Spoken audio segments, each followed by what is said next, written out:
The apartment was quieter than usual, no hum of the TV, no clinking dishes, just the distant murmur of the city below and the sharp tick of the wall clock marking every second of silence between them. Hyekyo stood motionless for a long moment before she moved. With deliberate steps, she walked to the small drawer in the corner of their bedroom, the one she hadn't dared to open since everything fell apart.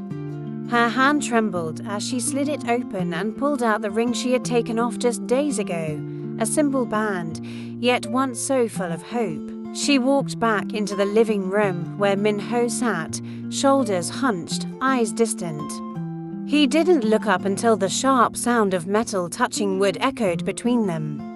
The ring sat on the table like a final verdict. "This," Hyekyo said, her voice calm but charged with emotion, "was our promise." Min-ho's gaze dropped to the ring, his jaw tightening. "I know." She studied him, how tired he looked, how guilt seemed to drape over him heavier than any coat.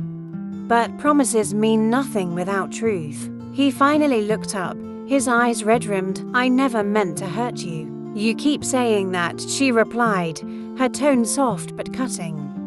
"But you did, with every lie, every secret glance you thought I wouldn't notice.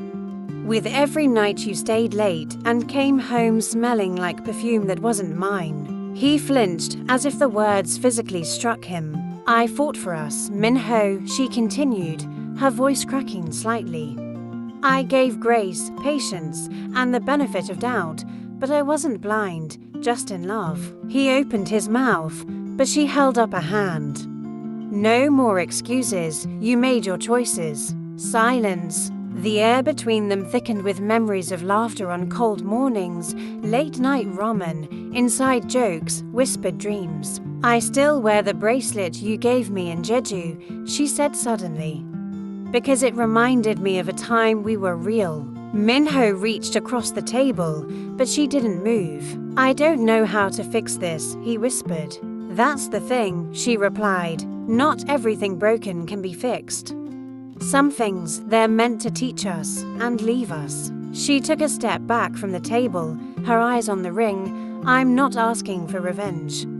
I'm not even asking for closure, just truth, for once." He nodded slowly, tears brimming. "I loved you, Hyekyo. I still do.